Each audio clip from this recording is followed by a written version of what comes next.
तो दोस्तों आज हो गया 10 जुलाई 2023। यूपी में देश दुनिया के सभी ताज़ा मुख्य समाचार लेके आए हैं सिर्फ आपके लिए। सिर्फ पर खबर शुरू करते हैं। उसके बाद चैनल को अब तक सब्सक्राइब ना किया हो तो फटाफट चैनल को सब्सक्राइब कर दें, लाइक कर दो, शेयर कर दें ताकि इसी तरह की खबर आप हर रोज़ देख सकें। चलिए शुरू करते हैं आज की पहली बड़ी खबर। पश्चिम बंगाल के कई जिलों में पंचायत चुनाव के लिए फिर से वोट डाले जाएंगे। बंगाल राज्य चुनाव आयोग ने इस बारे में आदेश जारी किया है।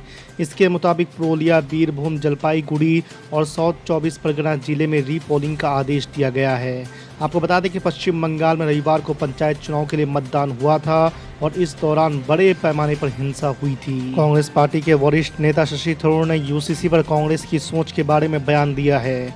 शशि थरूर ने कहा है कि हमें डर है कि लोगों के अधिकारों का हनन हो सकता है। इसके अलावा सरकार की तरफ से अभी तक ड्राफ्ट भी नहीं सामने आया है। शशि थरूर ने कहा है कि जब तक सरकार यूसीसी का ड्राफ्ट लेकर सामने नहीं आती है तब तक कांग्रेस की तरफ से इस पर कोई टिप्पणी नहीं की जाएगी। राजधानी दिल्ली में अपराध एवं अपराधियों पर लगाम लगाने के लिए जल्द ही गुजरात के नए कानून का इस्तेमाल किया जा सकता है। आपको बता दें कि उपराज्यपाल वीके सक्सेना ने the Gujarat prevention of anti social activities act 1985 को राष्ट्रीय राजधानी में लागू करने का प्रस्ताव पास कर उसे मंजूरी के लिए केंद्र गृह मंत्रालय को भेज दिया है। तमिलनाडु के मुख्यमंत्री और सत्तारूढ़ द्रमुक के अध्यक्ष एम.के. स्टालिन ने भाजपा पर रविवार को जमकर निशाना साधा है। उन्होंने कहा कि अगर द्रमुक नीति सरकार को बीजेपी का कड़ा विरोध करने की वजह से खतरा हो तो भी चिंता करने की जरूरत नहीं है। आपको बता दें, विपक्षी दलों की हाल में पटना में हुई बैठक के बारे में स्टालिन ने कहा है कि ये महत्वपूर्ण नहीं है कि सत्ता कौन संभालेगा, बल्कि ये सुनिश्चित करना महत्वपूर्ण है कि मौजूदा शासन जारी नहीं रहना चाहिए। पिछले कई दिनों से लगातार हो रही भारी बारिश से पूरा वेस्ट यूपी बेहाल हो गया है। शनिवार रात से रुक रुक कर जारी बारिश ने रविवार को रौद्र रूप इख्तियार कर लिया। गंगा, यमुना समेत वेस्ट यूपी की सभी नदियों में जल स्तर बढ़ा हुआ है। वहीं शहरों में नाले उफान पर है। बारिश से हादसों में रविवार को 3 लोगों की मौत हो गई है। वहीं आपको बता दें कि 13 से अधिक लोग घायल हुए हैं। समाजवादी पार्टी के लिए अपने सहयोगियों को भाजपा के प्रभाव से आने से रोकने की चुनौती बढ़ रही है। नए पुराने छोटे बड़े दल सपा से दामन छुड़ाने और भाजपा का दामन थामने की कोशिश करते दिख रहे हैं। बात आरएलडी मुखिया जयंत चौधरी के ढके छुपे बयानों की हो या फिर ओम प्रकाश राजभर के रोज आते नए नए बयानों की हो, सपा खेमे में चिंता बढ़ना स्वाभाविक है। बिहार के डिप्टी सीएम तेजस्वी प्रसाद यादव रविवार रात अपने पिता और आरजेडी प्रमुख लालू यादव के साथ दिल्ली से पटना पहुंचे। पटना पहुंचते ही तेजस्वी यादव ने बीजेपी सरकार पर निशाना साधा। उन्होंने कहा कि भाजपा वाले तो सबसे ज़्यादा लालू जी से डरते हैं। आगामी चुनाव को लेकर भाजपा घबराहट में है। महागठबंधन में सब कुछ ठीक नहीं है, ये प्रोपेगेंडा बीजेपी वाले फैला रहे हैं। तेजस्वी यादव ने कहा कि चार्जशीट छापेमारी कर एजेंसियों का दुरुपयोग किया जा रहा है। पंजाब के पूर्व डिप्टी सीएम हुए अरेस्ट, आय से अधिक संपत्ति केस में हुआ एक्शन। जी आपको बता दें कि पंजाब विजिलेंस ब्यूरो ने पूर्व उप मुख्यमंत्री ओपी सोनी को साल 2016 से 2022 की अवधि के दौरान आय के स्रोतों से अधिक संपत्ति अर्जित करने के आरोप में गिरफ्तार किया है। आपको बता दें कि ओपी सोनी कांग्रेस के सीनियर लीडर हैं और अमृतसर से 5 बार चुनाव भी जीत चुके हैं। वो कांग्रेस की चन्नी सरकार में डिप्टी सीएम रह चुके हैं और कैप्टन सरकार में कैबिनेट मंत्री थे। कांग्रेस पार्टी के वरिष्ठ नेता सचिन पायलट ने राजस्थान विधानसभा चुनाव से कुछ महीने पहले मुख्यमंत्री अशोक गहलोत के साथ मतभेदों को भुलाकर आगे बढ़ने का शनिवार को स्पष्ट संकेत दिया और कहा है कि सामूहिक नेतृत्व ही चुनाव में आगे बढ़ने का एकमात्र रास्ता है। आपको बता दें कि सचिन पायलट ने पीटीआई भाषा को दिए इंटरव्यू में ये भी कहा कि कांग्रेस अध्यक्ष मल्लिकार्जुन खड़गे ने उनसे कहा है कि भूलो माफ करो और आगे बढ़ो, और खड़गे की ये बात उनके लिए एक सुझाव होने के साथ ही पार्टी अध्यक्ष का निर्देश भी है। प्रधानमंत्री नरेंद्र मोदी ने शनिवार को तेलंगाना के वारंगल से विपक्षी दलों पर जमकर निशाना साधा है। इस दौरान उन्होंने तेलंगाना के मुख्यमंत्री केसीआर को भी जमकर सुनाया है। प्रधानमंत्री नरेंद्र मोदी ने कहा कि तेलंगाना में जो सरकार है उसने कोई काम नहीं किया। यहाँ की राज्य सरकार ने सिर्फ 4 काम किए हैं। पहला, सुबह शाम मोदी और केंद्र सरकार को गाली देने का काम किया है। दूसरा, सिर्फ एक ही परिवार को सत्ता का केंद्र बनाने और खुद को तेलंगाना का मालिक साबित करने का काम किया है।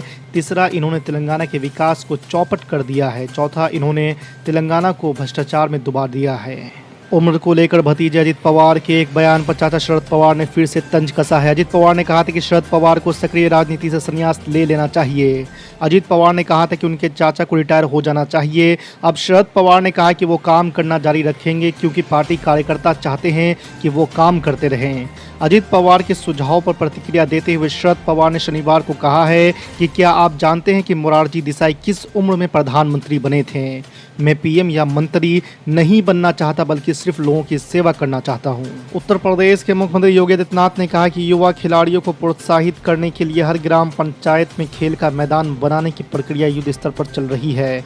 इसके साथ ही हर ब्लॉक में एक मिनी स्टेडियम और जिला मुख्यालय पर स्टेडियम होगा। सरकार ऐसी व्यवस्था करने जा रही है जिससे ग्राम प्रधान और पार्षद अपनी निधि से ओपन जिम बनवा सकेंगे। पूर्व केंद्र मंत्री गुलाम नबी आज़ाद ने शनिवार को यूनिफॉर्म सिविल कोड लागू करने को लेकर केंद्र की मोदी सरकार को आगाह किया है। उन्होंने कहा है कि इसका असर सभी धर्मों पर पड़ेगा।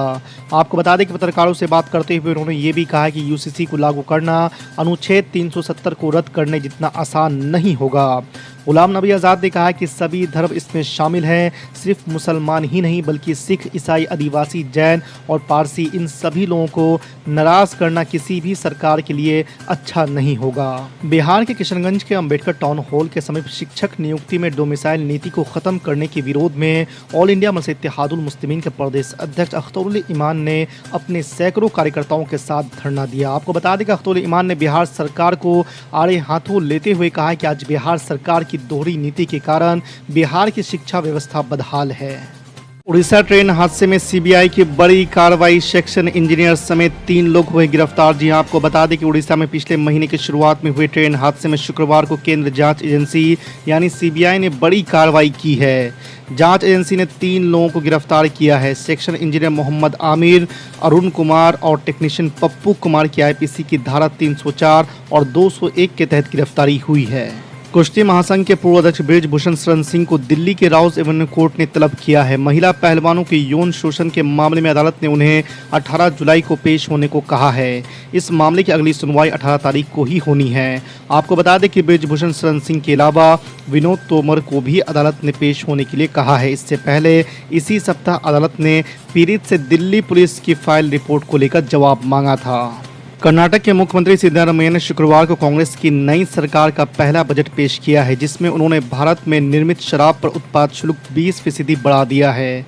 सिद्धारमैया ने अब तक 14 बजट पेश किए हैं। डिप्टी सीएम के रूप में उन्होंने 7 मौके पर राज्य का बजट पेश किया है। इसके अलावा आपको बता दें कि कर्नाटक के मुख्यमंत्री ने घोषणा की है कि कांग्रेस पार्टी की 5 प्रमुख चुनावी गारंटी को पूरा करने के लिए सालाना 52,000 करोड़ रुपए खर्च किए जाएंगे।